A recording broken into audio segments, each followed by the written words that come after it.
And we are making tallow soap today. This is from my rendering of my free tallow that I received.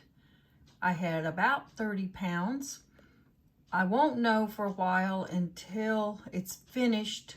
I'm still processing, but I wanted to make some soap. So today we're going to make some soap, and it is going to be basic 3-ingredient soap. So here is our tallow. I have measured it out. And this is our sodium hydroxide. So let's get to making some soap. So what I'm doing now is I am using the microwave in 30-second bursts to remelt this lard tallow. And when I get it a consistency where everything is melted, then we will combine it with the next ingredient. As you can see, it's melting very nicely. It kind of looks like yellow butter.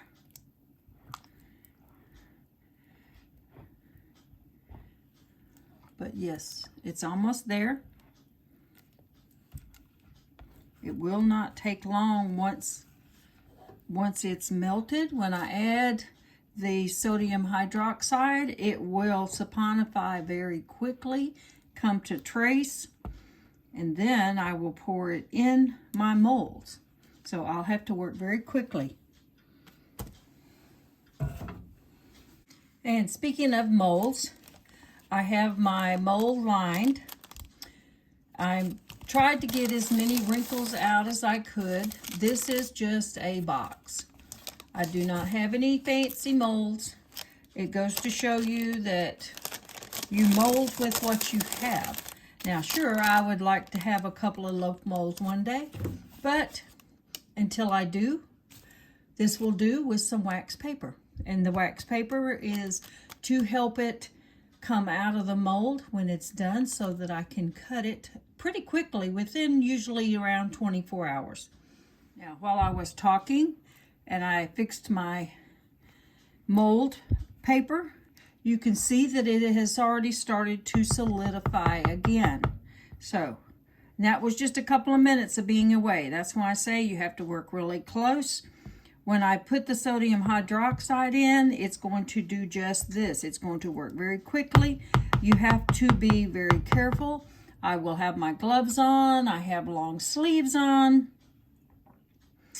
because sodium hydroxide is caustic, but once it saponifies in the soap, then it is not.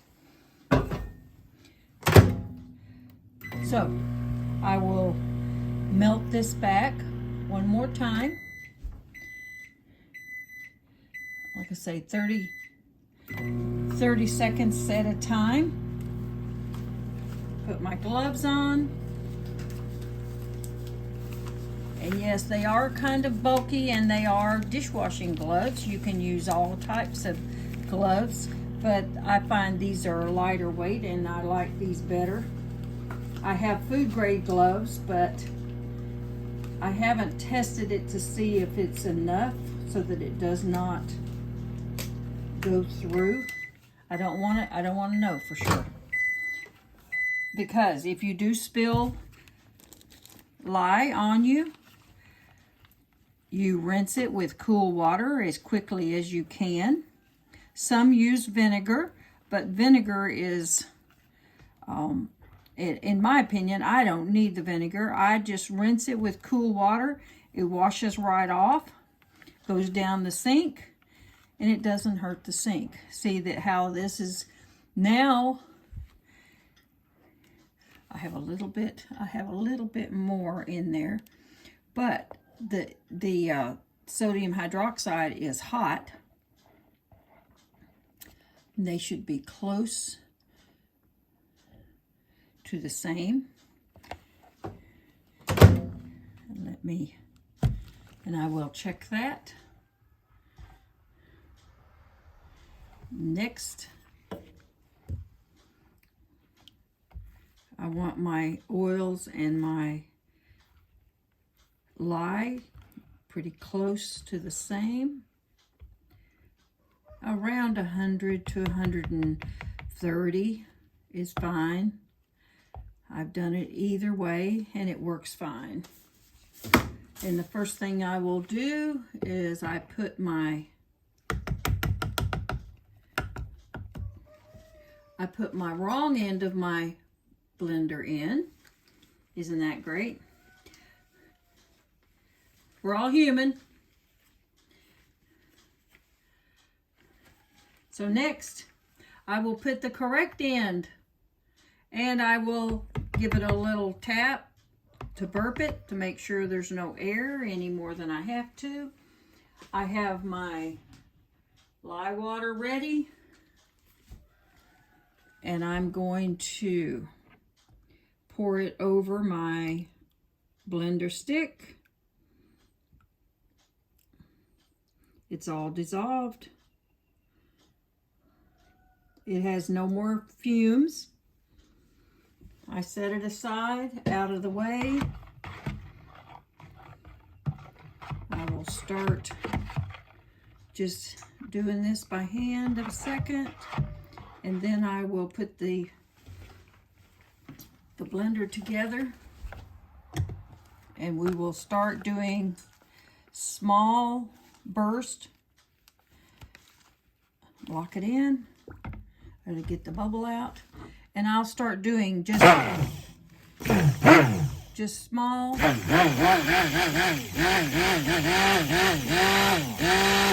burst at a time. I'm trying to get to trace, which is kind of like before the pudding stage. Before the pudding stage. I don't like it too thick. I like it a little thinner, so a light trace. Because when I pour it in, I want it to pour in smoothly. You might see it is actually getting thick.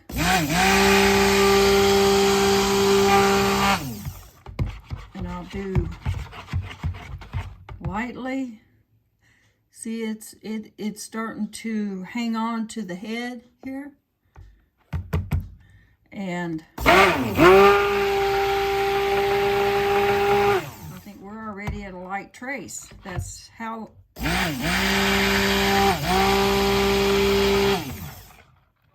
we're very close here. You can get it as thick as you want, but when it starts tracing on the top, so you can get a light, a medium, or a medium trace. I prefer a light. And as you can see how fast it sets up just from the microwave, just in a few hours, I get the bubbles out.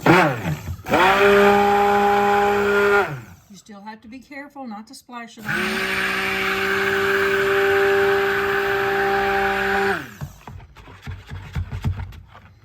I'm using no fragrance. This is going to be a pure tallow soap.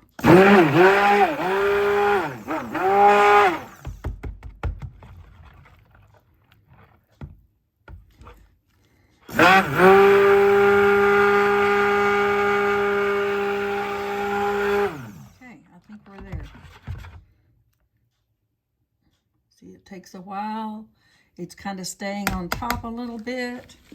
Now I will get my blender cleaned off really quickly. I don't want to lose any more soap than I have to.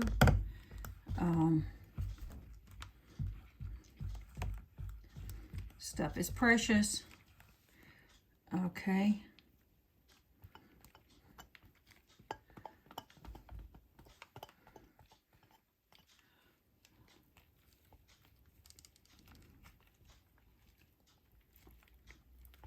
Okay.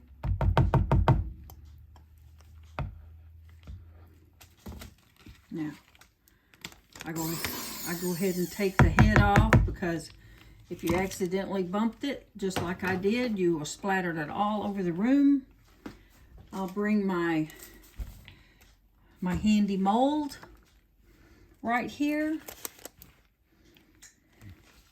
and we will start pouring. And see, it pours very nicely, kind of like light pudding.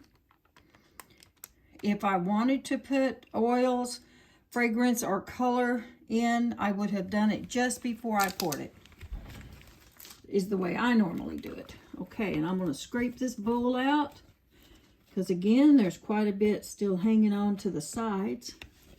And I do not want to waste any more than I have to.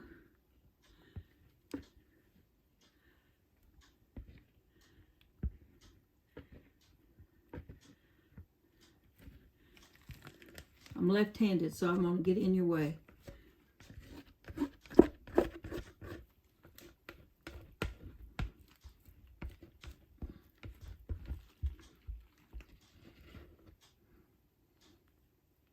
So you can already see it on top. It's sitting on top already. This is basic soap making. See how it's on there? If you want to add some little swirls, this is the time to do it. You can see, you can make all kinds of little things. It's already starting to set up.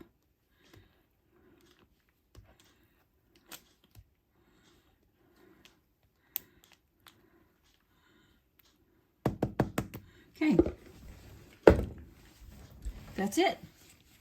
Now, we'll let it set, and I will show you just before I unmold it and slice it. This is soaping 101. Okay, I had to show you this. I want you to see how light it is. So it is changing colors. It will be a white soap, I believe. So we'll put it back and look again. Okay, so next, it's been sitting a few hours. You can see it looks like that it's set. I don't want to leave it in too long. I can let it just sit on the counter. I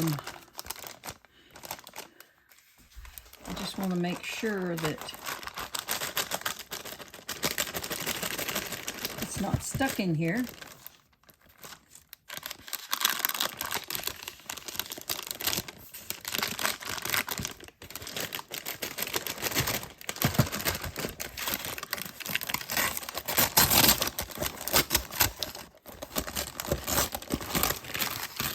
It is reached the gel stage. You can see the little bumps here. I'll have to that's what you get from not having a perfect mold, and I'll have to trim it a little bit. But like I said, you do what you have to do with what you have. No fancy equipment here. Although I do have a new